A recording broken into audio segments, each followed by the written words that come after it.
Saya memberikan judul menerima yang terbaik dari Tuhan. Dan pada ibadah raya yang pertama ini, saya khusus membahas soal firman Tuhan. Saudara, tahukah saudara, seringkali kita ini mendapati ketika kita ini bertumbuh di dalam Tuhan, kita ini ingin mengalami yang namanya perubahan. Kita ingin yang namanya terobosan. Ya, khususnya perubahan di dalam kehidupan kita. Tapi hari ini kita mendapati bahwa seringkali perubahan itu sangat sulit kita jumpai. Ada pertentangan ketika kita ini menghadapi yang namanya atau merindukan yang namanya perubahan. Nah, ternyata kalau kita pelajari dalam firman Tuhan, khususnya perkataan Yesus, ternyata ada cara kerajaan Allah untuk yang namanya perubahan. Dan kalau kita ngikutin perubahan atau cara kerja Allah di dalam perubahan, maka kita akan mendapati bahwa perubahan yang sejati adalah perubahan yang berasal dari dalam keluar. Dan perubahan yang seperti ini itu sepertinya effortless atau sepertinya tanpa usaha. Saudara, kalau perubahan ini kebalik, kita mencoba berubah tanpa ada perubahan yang ada di dalam, maka perubahan itu akan menyulitkan kita. Perubahan itu menjadi sulit bagi kita untuk kita lakukan. Ada banyak effort yang kita kerjakan. Nah, itulah sebabnya perubahan, terobosan, hal-hal yang bersifat kita ini bisa menghasilkan buah dalam kehidupan kita, pertama-tama dimulai dari perubahan di dalam hati kita. Katakan amin. Dan kita akan merenungkan firman Tuhan pada hari ini, khususnya kita mau mencari tahu kira-kira apa sih maksud Yesus atau kebenaran di balik perumpamaan penabur. Saya tahu kita semua sudah pernah mendengar firman Tuhan ini dan terkesan klise. Tapi hari ini coba Anda pertimbangkan baik-baik dan terapkan dalam kehidupan Anda. Kalau Anda betul-betul menerapkan rahasia kerajaan ini atau cara kerja kerajaan Allah ini dan Anda tanamkan di dalam hati Anda, saya percaya hidup Anda akan mengalami perubahan. Akan ada buah yang mengalir. Karena perkataan Yesus adalah roh dan kehidupan. Saya percaya ada sesuatu di dalamnya. Kalau kita hidupi, kekristenan kita ini akan mengalami perubahan. Katakan amin. Coba kita buka sama-sama di Matius pasal yang ke-13. Matius pasal yang ke-13, perumpamaan tentang seorang penabur, kita membaca di ayatnya yang ke-19. Kepada setiap orang yang mendengar firman tentang kerajaan sorga, sampai di sini. Saudara, ternyata Yesus itu, kalau Anda baca satu perikop tentang perumpamaan penabur, saudara, Yesus itu memberikan perumpamaan tentang seorang yang keluar yang menaburkan benih. Ternyata benih itu ketika Yesus jelaskan artinya di ayat yang ke-19, dikatakan setiap orang yang mendengar firman. Jadi rahasia kerajaan sorga, yang pertama yang perlu Anda tahu adalah ternyata firman itulah benih. Firman adalah benih. Saya ulangi ya, firman adalah benih dalam hidup kita. Dari sini ada sebuah rahasia besar. Kalau Anda itu menginginkan sebuah perubahan yang besar, Anda perlu menanam benih tersebut di dalam hati Anda. Kalau Anda menginginkan sebuah perubahan atau buah dalam hidup Anda perlu menanamkan sebuah rahasia ini. Benih itu perlu ditabur di dalam kehidupan kita. Kalau Anda ingin sebuah hutan, Anda perlu menanamkan benih terlebih dahulu. Nah, sayangnya banyak orang tidak beroperasi. Karena apa? Beroperasi dalam rahasia ini. Karena ini terlalu klise. Terlalu biasa. Kita udah sering dengar, ya Pastor Fuji, saya udah tahu bahwa firman itu benih. Saudara, di titik ini saya mau ajak saudara bukan hanya sekedar tahu, tapi betul-betul menyadari. Jadikan ini pewahyuan, firman itulah benih dalam hidup kita. Jadi hari ini kenapa banyak orang Kristen itu gak bisa atau tidak melihat kuasa Allah bekerja? Sederhana, karena Anda belum menanam benih tersebut. Kenapa Anda tidak melihat doa Anda terjawab? di banyak area dalam kehidupan Anda. Contohnya mungkin itu di area kesembuhan, itu di area kesembuhan emosi atau kesehatan emosi, di area pernikahan atau rumah tangga, di area keberhasilan atau kesuksesan dalam pekerjaan. Kenapa kita nggak melihat itu? Kita nggak mendapatkan jawaban doa di sana. Karena kita belum menanamkan benihnya. Itu sama seperti Anda berdoa kepada Tuhan, Tuhan kenapa kebunku tidak bertumbuh? Kenapa kebunku tidak menghasilkan buah? Simple, percuma Anda berdoa, minta kebun menghasilkan buah kalau benihnya tidak pernah ditanam. Katakan amin. Itulah sebabnya kenapa ada banyak orang Kristen, saudara, mereka nggak melihat terobosan. Mereka nggak melihat yang sepertinya, mereka nggak melihat janji Allah itu ada dalam kehidupannya. Kenapa ada aspek-aspek tertentu, itu hanya orang-orang Kristen tertentu yang menghasilkan buah di area itu, sementara hidupnya itu tidak pernah menghasilkan buah yang sama, di area yang sama. Sederhana, ini persoalan benih yang belum ditanam dalam kehidupan Anda. Ada amin, saudara? Jadi percuma kita ini mendoakan tanah kita, kebun kita supaya berbuah, tapi kalau benih itu tidak ditanam.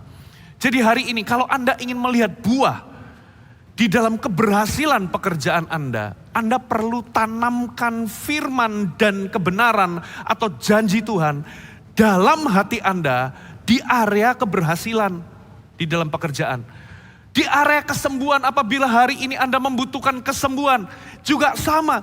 Kalau Anda ingin melihat buah kesembuhan, kesehatan dalam kehidupan Anda perlu tanamkan benih itu.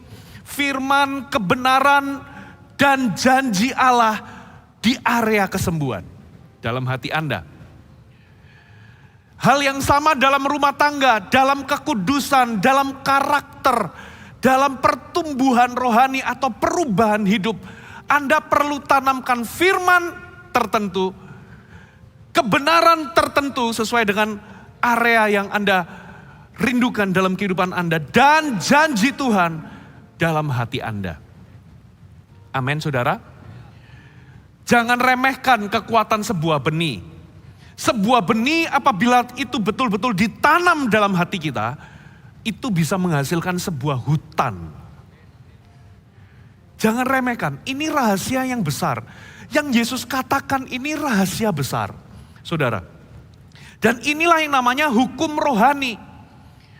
Saudara, kalau dalam hukum jasmani ada sebuah hukum, kalau Anda menaburkan sebuah benih, disitulah Anda akan menghasilkan sebuah tuaian.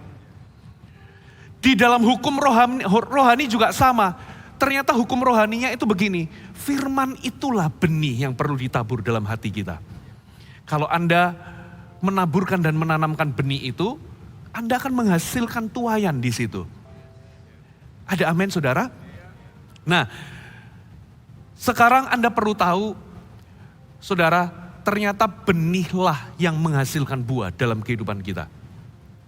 Saudara, benih itulah yang ujungnya menghasilkan buah dalam kehidupan kita.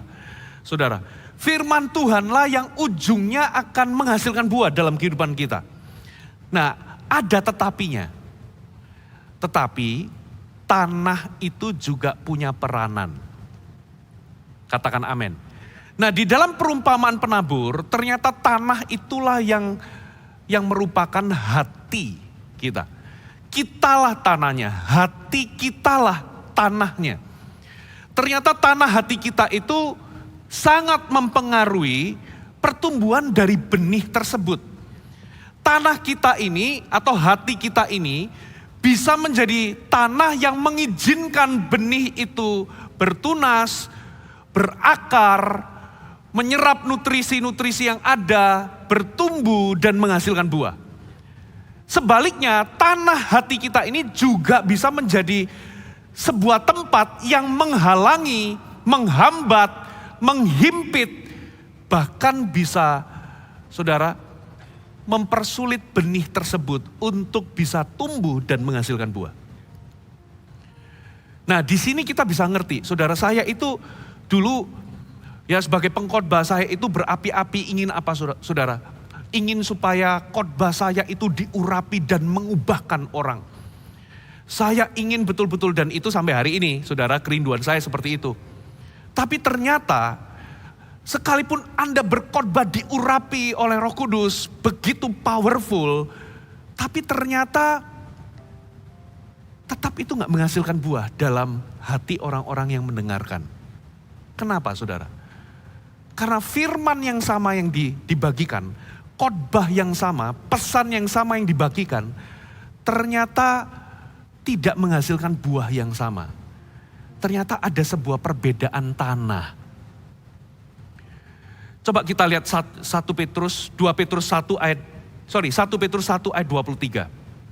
Saudara, Anda perlu tahu bahwa firman itu berkuasa. Firman itu adalah benih yang tidak bisa hancur atau tidak bisa rusak. Coba kita lihat 1 Petrus 1 ayat 23. Karena kamu telah dilahirkan kembali, bukan dari benih yang fana, tetapi dari benih yang tidak fana. Oleh firman Allah yang hidup dan yang kekal. Firman itu powerful. Saya bacakan terjemahan yang lainnya, versi mudah dibaca atau VMD. Kamu telah dilahirkan kembali bukan oleh benih yang dapat rusak,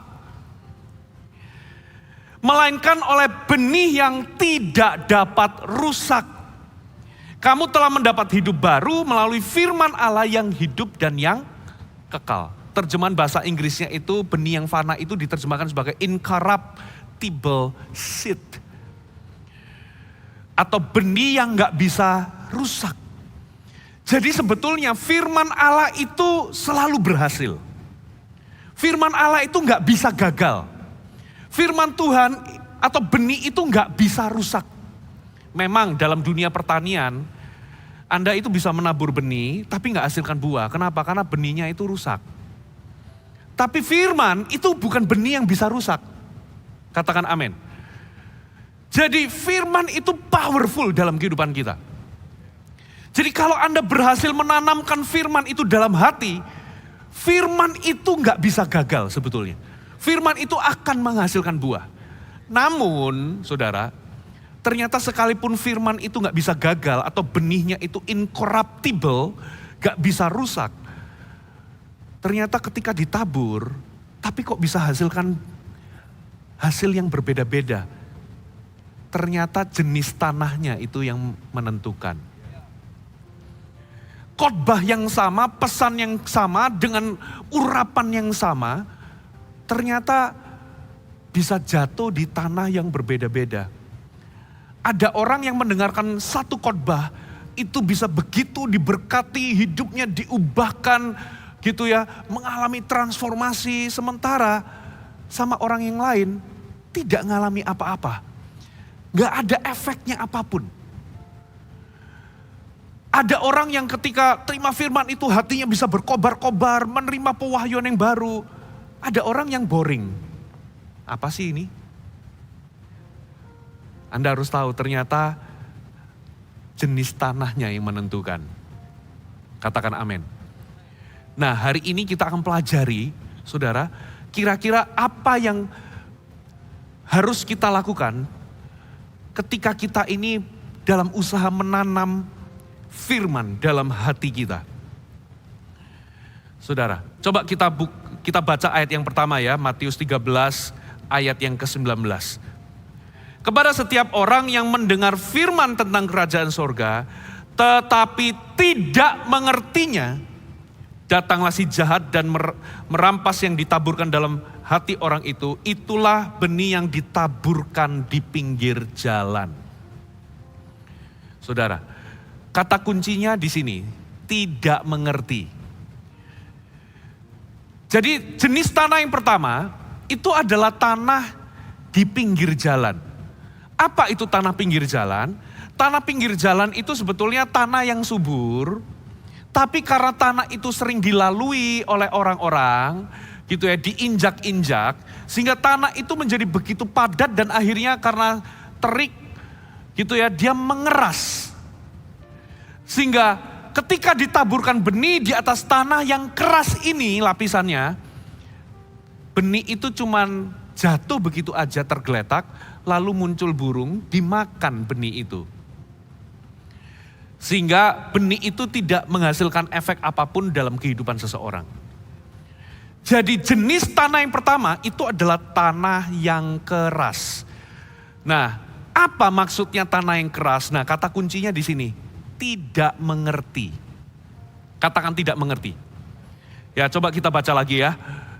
Setiap orang yang mendengar firman tentang kerajaan surga, tetapi tidak mengertinya, berarti dengan kata lain, kalau Anda itu mendengar firman dan mengerti, benih itu tertanam di hati Anda. Halo, amin. Kalau Anda dengar firman dan Anda mengerti, mengerti itu membuat firman itu masuk dalam hati Anda. Mengerti itu membuat firman itu tertanam dalam hati Anda. Mengerti itu adalah pintu yang mengizinkan firman itu tertanam di hati Anda. Makanya kalau Anda baca firman, Anda jangan cuma sekedar baca, tapi berdoalah, galilah sampai Anda itu ngerti. Begitu Anda ngerti, firman itu tertanam dalam hati Anda. Bukan cuma tergeletak di atasnya, tapi tertanam, terkubur atau tertanam di dalam hati Anda. Ya, jadi kalau Anda nggak ngerti, firman itu nggak akan pernah masuk dan akhirnya bertunas, nggak bisa. Itulah sebabnya firman itu perlu Anda mengerti. That's why Yesus itu seringkali khotbah itu pakai perumpamaan. Ya. Supaya apa? Supaya kalau memang ada orang-orang yang memang mencari kebenaran, orang itu akan ngerti. Tapi orang yang memang nggak mau, keras hatinya, dia nggak bakal mengerti, dia nggak bakal melihat, kemudian mengalami pemulihan. Jadi khotbah itu penting untuk Anda bisa mengerti. Sebagai pengkhotbah saya juga terus mengembangkan diri saya supaya ketika saya sampaikan firman, itu membuat orang ngerti. Kalau saya sampaikan firman membuat Anda bingung, itu firman gak ditabur dimanapun. Tapi kalau Anda bisa ngerti, kita sudah menang satu step. Berarti firman itu sudah tertanam di hati orang itu. Makanya hari ini pelayan-pelayan Eagle Kids kita, kakak-kakak Eagle Kids kita, itu mencoba ngomong soal firman kerajaan sorga kepada anak kecil. Itu dengan apa saudara? Dengan berbagai peragaan, dengan berbagai ilustrasi. Supaya apa? Anak-anak kecil itu bisa ngerti. Once mereka ngerti, benih itu tertanam. Makanya kalau Anda baca Alkitab, ya jangan cuman Anda sekedar baca, tapi Anda harus betul-betul cari tahu. Di dalam usaha Anda mencari tahu, kalau Anda libatkan Roh Kudus, tiba-tiba Roh Kudus ini bisa kasih pengertian, diterangi. Nah, once Anda ngerti, Anda sudah menang satu step. Firman itu tertanam di hati Anda. Ada amin? Saudara. Nah, coba sekali lagi kita kembali ke kata tidak ngerti. Apa maksudnya nggak ngerti di sini? Ya, coba kita baca di Lukas 8 ayat 12. Lukas 8 ayat 12, ini padanan yang lain. Yang jatuh di pinggir jalan ialah orang yang telah mendengarnya, kemudian datanglah iblis, lalu mengambil firman itu dalam hati mereka, supaya mereka jangan percaya dan diselamatkan. Lukas 8 ayat 12, supaya jangan mereka percaya dan diselamatkan. Terjemahan yang lain, itu diterjemahkan mereka tidak akan mau percaya dan tidak dapat diselamatkan. Jadi ada kata mereka tidak mau percaya dan tidak akan diselamatkan. Nah, saya curiga di sini, kata nggak mengerti di sini itu berarti ada unsur kesengajaan. Karena apa? Mereka jadi tanah yang di pinggir jalan itu dikatakan respon mereka itu mereka nggak mau percaya dan tidak dapat diselamatkan. Karena iblis akhirnya mencuri benih itu. Berarti ini ada unsur kesengajaan. Apa maksudnya nggak ngerti di sini? Ya, coba kita kembali ke Matius 13, tapi kita baca di ayat-ayat di atasnya, yaitu ayat 14 sampai 15. Maka Matius 13 ayat 14 sampai 15. Maka pada mereka genaplah nubuat Yesaya yang berbunyi, kamu akan mendengar namun tidak mengerti. Nah, kamu akan melihat dan melihat namun tidak merespon atau tidak menanggap. Sebab hati bangsa ini telah apa? Mengeras atau menebal. Persis gak dengan tanah pinggir jalan? Yang lapisannya udah mengeras karena banyak diinjak-injak. Lalu coba lihat. Dan telinganya berat mendengar. Nah, berarti ada unsur kesengajaan di sini. Berat mendengar itu bukan tuli loh, tapi nggak mau dengar. Lalu matanya melekat tertutup. Jadi mereka itu nggak bisa lihat bukan karena mereka buta, tapi mereka nggak bisa lihat karena mereka nggak mau buka mata. Melekat tertutup. Supaya jangan mereka melihat dengan matanya, mendengar dengan telinganya, dan akhirnya mengerti dengan apa? Dengan hatinya. Nah, jadi kalau Anda baca firman gak sampai Anda ngerti di hati, lalu ayat selanjutnya dikatakan, lalu berbalik sehingga aku menyembuhkan mereka. Gak akan ada perubahan, kesembuhan, pemulihan, terobosan. Ujungnya hati mereka gak bisa mengerti. Nah, berarti di sini ini bicara tentang tanah pinggir jalan, ini bicara soal kondisi hati.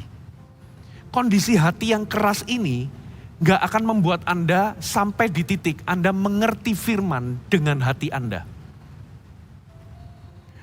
Ya, katakan kondisi hati. Nah, jadi apa maksudnya? Jadi ini adalah kondisi hati yang keras, sebuah kondisi ketika Anda dengar firman, tapi hati Anda gak tertuju di situ. Anda dengar firman, tapi hati Anda itu acu tak acu. Masuk telinga kiri, keluar telinga kanan. Ini adalah sebuah kondisi di mana hati yang keras, Anda sengaja mengeraskan hati, Anda sengaja nggak mau tahu, Anda cuek, Anda acu, Anda sengaja nggak mau taat, nggak mau dengar, Anda tidak mau membuka hati, Anda skeptis, dan Anda penuh dengan pembenaran diri. Makanya firman nggak pernah tertanam dalam hati Anda. Pernah nggak Anda dengar sebuah firman, ya, lalu muncul sebuah respon di hati Anda begini, itu pinter-pinternya aja pendeta ngomong. Hati loh ini kondisi hati. Tapi kalau di depan pendetanya ngomong amin saudara, amin. Tapi hatinya pinter-pinter aja dia ngomong. Apa? Ngampuni. Oh, Pastor Fuji ini gak tahu rasanya disakiti. Betul gak? Sering gak Anda nonton begini? Kalau di dalam onsite begini gak kelihatan. Tapi kalau online itu kelihatan. Karena gak ada orang yang lihat. Jadi pendetanya khotbah itu dikomentari terus. Wah, ini pinter-pinternya aja dia ngomong. Ngampuni, bayar harga. Gak tahu kita ini sibuk. Nah, ini sebuah kondisi hati, saudara. Di titik ini, saya mau katakan, berapapun firman ditabur, gak akan pernah tertanam dalam hati Anda. Dan kalau itu gak pernah tertanam, don't expect fruits. Jangan expect buah. Ya, ngomong perpuluhan lagi, ujung-ujungnya dimakan sendiri. Loh, hati-hati loh. Ya, ini memainkan rasa bersalah ini khotbahnya. Nakut-nakutin. Supaya kita ini merasa bersalah lalu kita melakukan sesuatu. Jadi hati kita ini banyak responsnya. Anda cek, kalau hati Anda jenisnya begini, firman Tuhan tidak pernah akan tertanam di hati Anda. Itu cuman tertabur, ya, tapi cuman jatuh di lapisan keras itu. Muncul setan. Tahu nggak kenapa kok setan itu perlu repot-repot datang mencuri benih itu? Supaya jangan sampai ada kesempatan tanah itu akhirnya menjadi gembur lalu benih itu masuk. Makanya dicuri supaya apa? Orang itu jadi nggak mau percaya dan selamat. Nggak akan pernah mengalami pemulihan. Ada amin? Nah, ini ternyata sebuah kondisi hati, saudara. Ini bicara visi lagi, visi. Ini gereja atau perusahaan sih? Saudara, kalau perusahaan aja demi profit, keuntungan, uang itu ngomong soal visi, apalagi kita ngomong soal harta kerajaan sorga yaitu jiwa-jiwa. Anda perlu agresif, Anda perlu canangkan visi, katakan amin. Saudara, siapa sih dia ini orang muda pakai kacamata pula? Ngerti apa sih dia ini? Belum tahu namanya asam manis, asam garam kehidupan, tapi udah ngomong-ngomong, khotbah-khotbah, asal bunyi aja dia. Nah, saudara, Anda tidak menolak pendetanya. Saudara, yang Anda tolak adalah benihnya. Yang rugi siapa? Bukan pembicaranya atau pengkhotbahnya, yang rugi kita, saudara. Karena apa? Yang berharga itu, benih yang incorruptible itu gak pernah masuk dalam hati kita. Tahun ini, rahasia keberhasilan Anda dalam area apapun, spiritual, ya apapun, itu tergantung dari apa? Firman. Kalau Anda mau menerima yang terbaik dari Tuhan, pastikan firman tertanam. Saudara, nah kuncinya bagaimana? Jadi kuncinya adalah Anda perlu mencerna firman. Makanya poin yang pertama saya sebutkan, saya catat di sini adalah Anda perlu mengerti. Anda nggak mungkin bisa ngerti kalau Anda nggak mencerna firman. Kalau Anda pertama-tama nggak punya hati yang haus, firman Tuhan ngomong di Matius 5. Ya, orang yang lapar itu akan dipuaskan. Haus akan kebenaran, lapar akan kebenaran. Nah, harusnya ini kondisi hati kita, bukan cuek, acuh, atau nggak mau tahu. Mazmur 19 ayat 11 mengatakan begini, lebih indah daripada emas, lebih daripada banyak emas tua, lebih manis daripada madu, bahkan pada madu tetesan dari sarang lebah. Kalau hati Anda itu sampai di titik menghargai firman itu sampai lebih berharga daripada emas, emas tua, emas murni, lebih daripada madu, that's it, itu kondisi hati yang dicari. Karena hati yang seperti ini itu membuat Anda mencerna firman. Waktu Anda mencerna firman, Anda dapat pewahyuan, Anda jadi ngerti. Amin. Coba Anda itu makan, tapi Anda nggak punya kemampuan untuk mencerna makanan. Jadi makanan itu cuma nyampe di mulut. Nggak Anda kunyah karena Anda nggak punya kemampuan. Kalau firman makanan itu cuma nyampe di mulut, nggak Anda telan dan dicerna di sini, Anda akan mati kelaparan. Sekalipun Anda makan. Betul ya?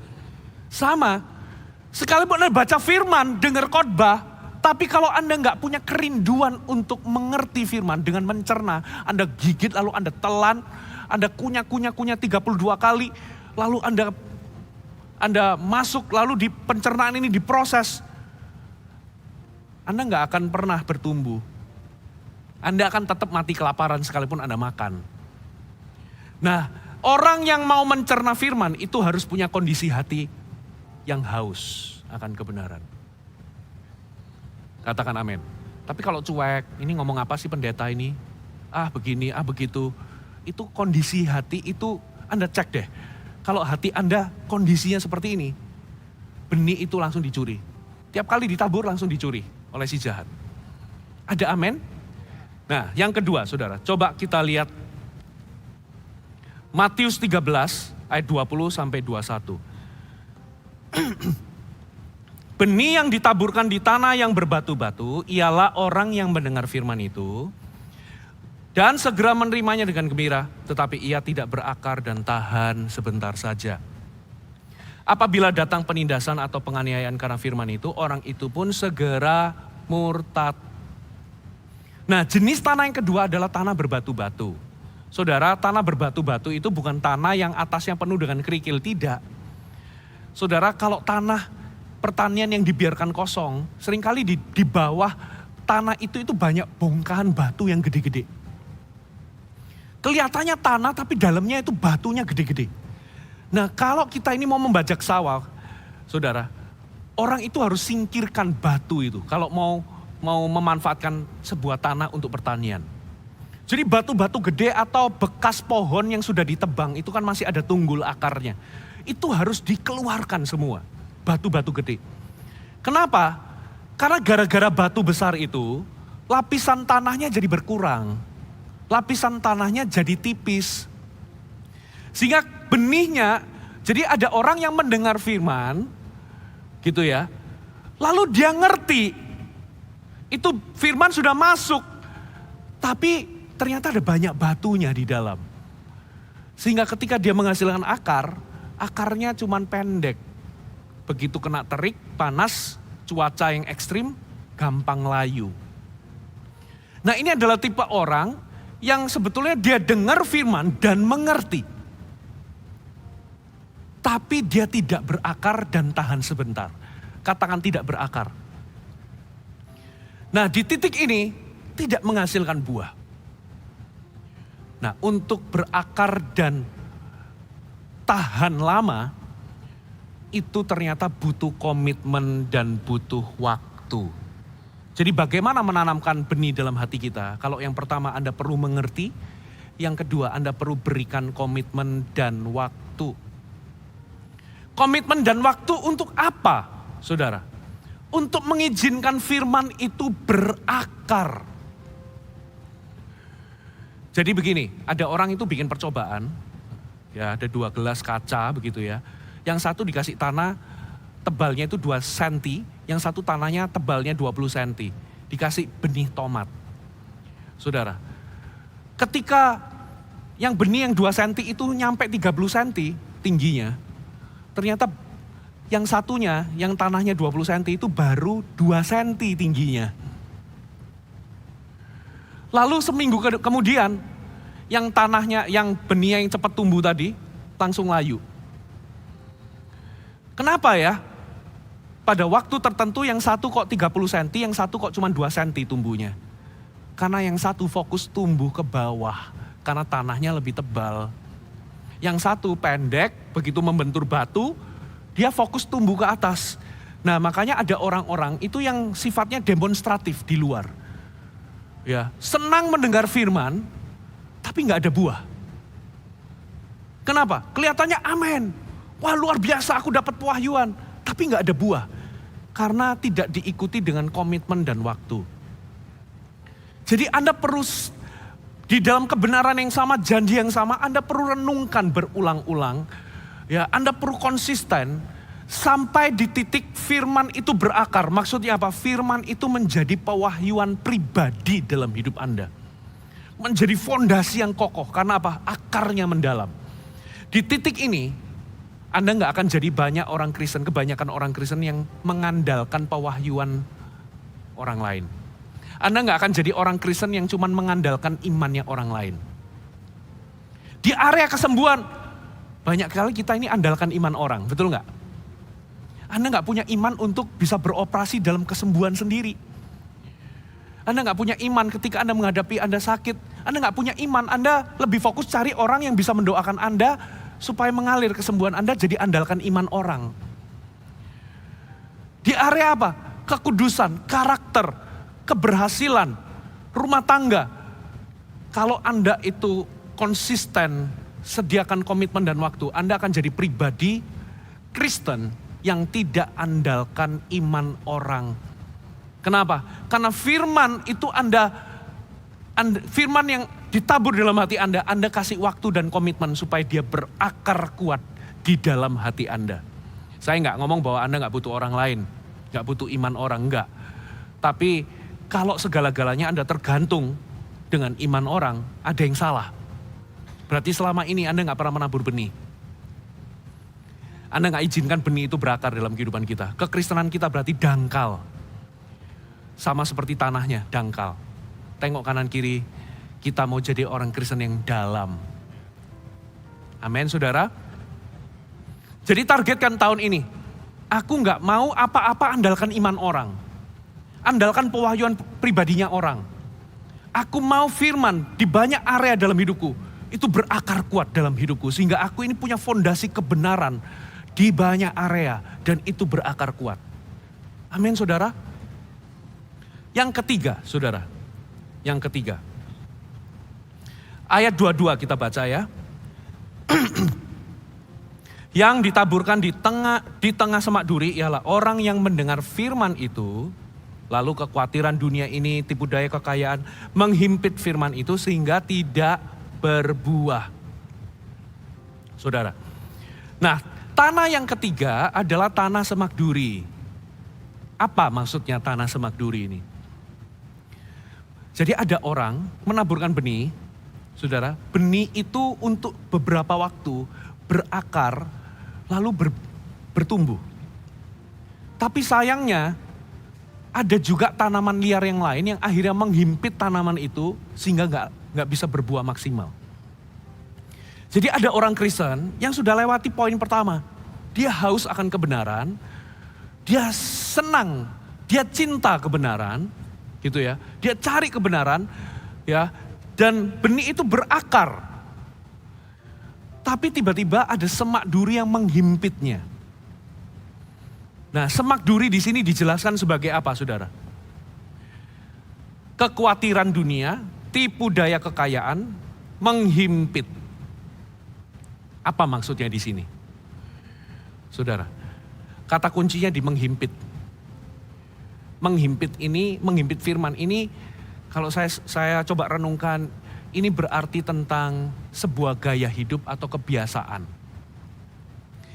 Ya, ternyata untuk kita itu berbuah, itu kita harus punya kebiasaan dan gaya hidup untuk mendukung berbuah tersebut. Kalau kita mau sukses, ya orang-orang dunia lo tahu, untuk mencapai kesuksesan tertentu, seseorang itu harus punya kebiasaan dan gaya hidup tertentu. Kalau gaya hidupnya nggak berubah, kamu nggak bakal sesukses itu. Orang dunia tahu lah, dalam dunia motivasi. Ya, sama ternyata dalam firman Tuhan. Ternyata kita perlu poin yang ketiga, untuk menanam benih, kita perlu mengubah gaya hidup kita atau kebiasaan kita. Ada gaya hidup atau kebiasaan-kebiasaan tertentu yang perlu Anda pelihara untuk Anda melihat buah dalam kehidupan Anda. Nah, di titik ini ada banyak orang Kristen kita ini sudah terima firman, gembira, kita cinta firman, gitu ya. Tapi satu titik ternyata ada banyak semak duri, ini namanya distraction. Ada sesuatu, kita jadi khawatir akan dunia ini. Lalu mau buat apa, saudara? Kita menjadi terlalu sibuk mengejar sesuatu, akhirnya kita nggak lagi mengutamakan kerajaan sorga. Distraction itu berarti sesuatu yang harusnya kita utamakan, sesuatu yang mengalihkan fokus kita, sehingga kita nggak mengutamakan hal-hal yang utama. Apa kata Yesus tentang kekhawatiran? Yesus ngomong gini, jangan khawatir apa yang akan kau makan, pakai dan minum, tetapi carilah dahulu kerajaan Allah dan apa? Kebenarannya. Maka semuanya akan ditambahkan. Jadi ada satu titik firman itu sudah berakar sih.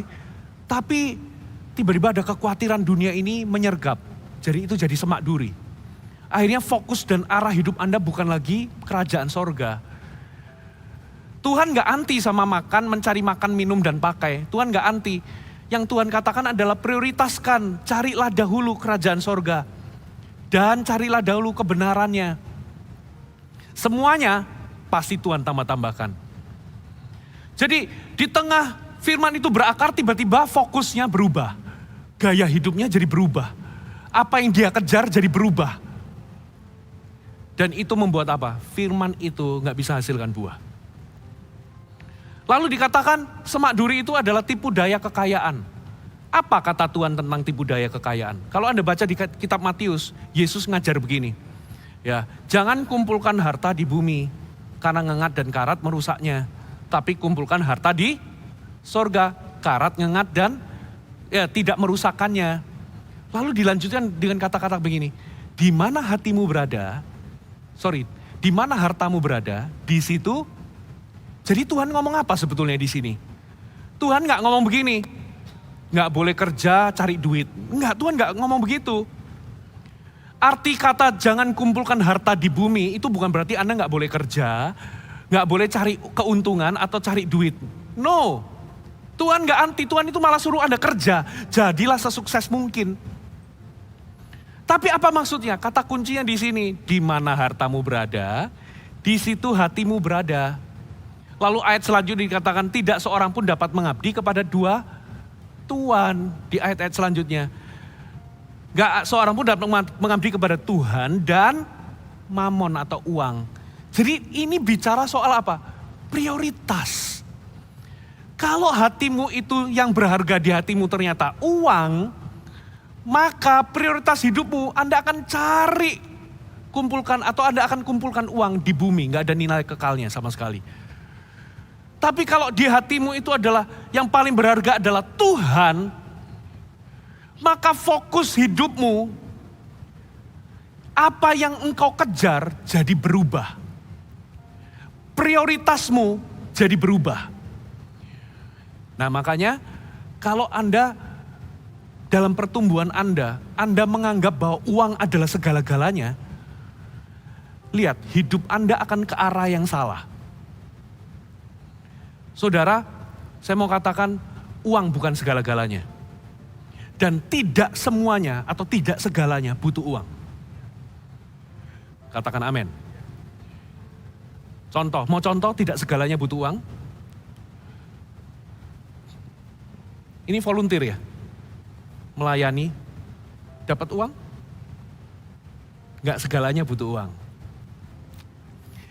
Memang, saudara, uang itu penting. Saya nggak ngomong uang nggak penting loh ya. Saya butuh uang. Uang itu penting. Tapi uang tidak segalanya dan tidak segalanya butuh uang. Katakan amin. Makanya Tuhan ngomong, di mana hartamu berada, di situ hatimu. Hartamu yang mana? Tuhan atau mamon? Tuhan gak anti Anda cari uang. Tuhan gak anti Anda sukses. Tuhan gak anti, ya. Tuhan juga gak ngomong uang gak penting. Kita sampai kapanpun kalau masih hidup di bumi, uang itu penting. Kita masih membutuhkan uang. Parkir pun butuh uang. Tapi bukan berarti uang segalanya, ya bukan berarti juga segalanya butuh uang. No. Katakan amin. Nah, jadi Tuhan ternyata butuh apa? Butuh ini loh. Hati kita itu ternyata Tuhan. Dan kalau hati kita itu yang berharga adalah Tuhan, maka gaya hidup kita, prioritas kita yang kita kejar akan berubah. Nah, di titik ini, kalau ada benih firman ditabur, tapi ternyata ada distraction, tipu daya kekayaan, itu mulai masuk dalam hati Anda berupa semak duri. Lalu apa lagi? Kekhawatiran dunia ini mulai masuk.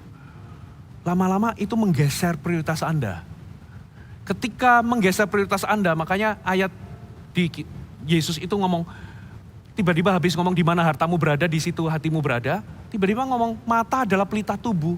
Kalau matamu gelap, gelap seluruh tubuhmu. Kalau matamu terang, terang seluruh tubuhmu.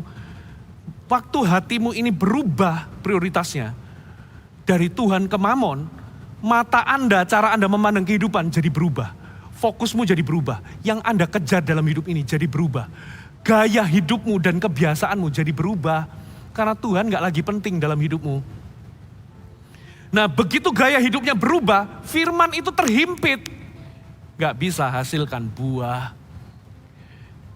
Jadi yang ketiga, poin yang ketiga. Ubah gaya hidupmu. Katakan amin. Yang terakhir, bagaimana menanam firman di hati?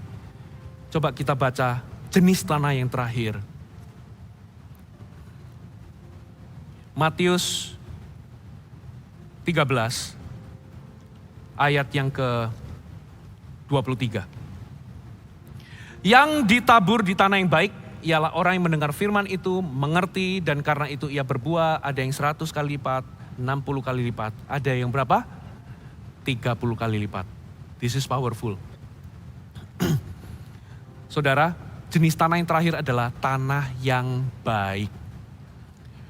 Saudara, sebetulnya tanah yang nomor 1, tanah pinggir jalan. Nomor 2, tanah berbatu-batu. Yang ketiga, tanah semak duri. Itu bukan tanah yang tidak baik loh. Itu bisa jadi tanah yang subur. Tapi keras. Yang kedua, tapi ada batunya. Yang ketiga, subur sih, tapi banyak semak durinya. Nah, tanah yang keempat itu adalah tanah yang sebetulnya nggak punya kelebihan. Bisa jadi tanah yang keempat ini sama dengan tanah yang nomor 1, 2, 3. Bedanya di sini, dia punya kekurangan. Dia itu kurang keras, kekurangan kekerasannya. Dia ini kekurangan batunya. Dia kekurangan apa? Semak durinya. Dengan kata lain, tanah yang keempat ini bebas dari keras, bebas dari batu dan semak. Bisa jadi itu tanah yang sama, tapi tanah yang keempat ini, tanah yang betul-betul pure tanah. Jadi hari ini Anda jangan khawatir. Kalau Anda merasa bahwa pendidikan Anda kurang, bakat Anda kurang, Anda merasa nggak punya kelebihan dalam hidup ini, Anda nggak pandai bicara, Anda nggak punya talenta, saya kasih tahu ya, Pastor Philip itu multi talenta. Saya baru ketemu orang bisa melukis, orator yang hebat, karunianya banyak. Mungkin Anda merasa saya nggak seperti Pastor Philip, saya nggak pandai bicara, gitu ya. Saya juga nggak bisa melukis, suara saya juga kalau yang satu do, saya do setengah. Ya, saya nggak punya memori yang kuat misalnya. Jangan khawatir, sekalipun Anda nggak punya banyak kelebihan, Anda bisa mengurangi apa saudara? Batu, semak, dan kekerasan hati. Dan Alkitab ngomong, kalau tanahmu itu gak ada kelebihan batu, gak ada kelebihan semak, gak ada kelebihan lapisan yang keras, itu bisa hasilkan buat 30, 60, 100 kali lipat. Katakan amin. Jadi di sini saya ngerti, firmanlah yang menghasilkan buah dalam hidup Anda. Firmanlah yang membuat Anda jadi berkat buat orang lain. Firmanlah yang menghidupkan orang. Jadi hari ini kalau Anda merasa bahwa aku ini gak punya kelebihan, Anda bisa sukses kalau Anda bisa tanamkan firman di dalam hati yang baik. Tanah hati yang kurang batu, kurang semak, dan kurang lapisan yang keras. Ada amin. Bukan berarti Anda gak bisa sukses, sekalipun Anda gak punya banyak bakat ataupun talenta, Anda bisa berbuah 100 kali ganda dalam hidup ini. Karena apa? Firmanlah yang sebetulnya menghasilkan buah. Jadi sekarang saya no worry. Ya memang saya punya kelebihan, tapi saya juga punya kekurangan.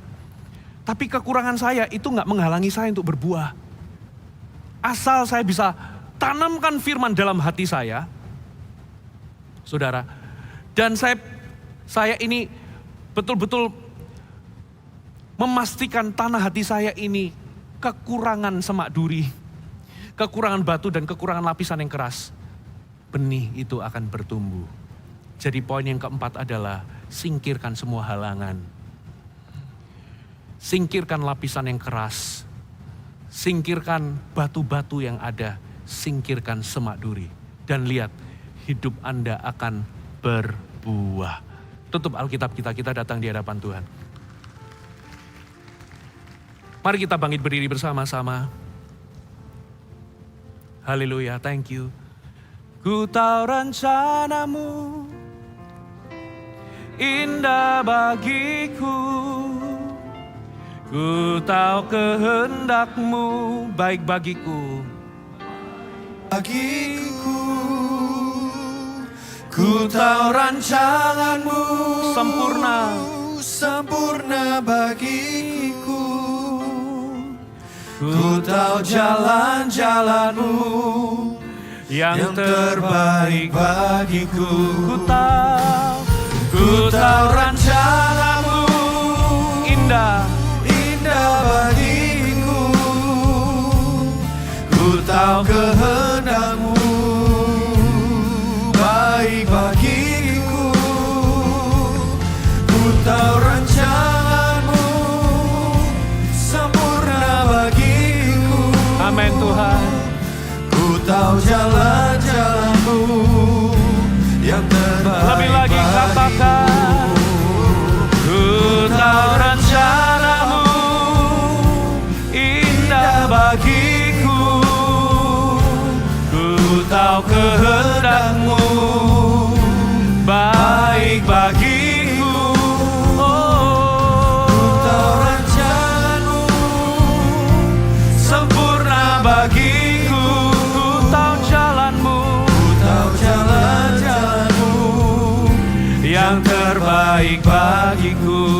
semua buka mata sejenak, kita renungkan firman. Bapak, Ibu, Saudara, pewahyuan Roh Kudus atau perkataan Yesus itu powerful sekali. Kita hari ini mendapatkan sebuah rahasia besar. Benih itu firman. Kalau Anda berhasil menanamkan benih ini dalam hati, Anda akan lihat 30, 60, 100 kali ganda buah. Perubahan, terobosan, mujizat. Sebuah kualitas dalam kehidupan Anda. Dalam segala aspek ya. Dalam rohani, pekerjaan, karir, rumah tangga. Itu akan menghasilkan buah. Mimpi yang tergenapi, jawaban doa itu akan termanifestasi dalam kehidupan Anda. Kalau Anda mengerti pewahyuan besar ini, ternyata firman itulah benih. Kalau Anda berhasil menanamkan firman, kebenaran, janji, prinsip Alkitab di area-area tertentu yang Anda rindukan terjadi dalam kehidupan Anda. Kalau Anda berhasil menanamkan itu, Anda mengertinya, Anda berikan waktu dan komitmen supaya dia berakar menjadi pewahyuan pribadimu. Anda gak akan lagi menjadi orang yang terus mengandalkan atau tergantung sama imannya orang. Atau tergantung sama sama pewahyuan orang.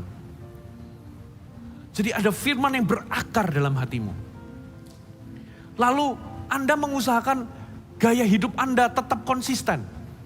Jangan ada yang teralih fokusnya jadi menjadi sibuk lalu Anda mengabaikan untuk firman itu berakar lebih lagi.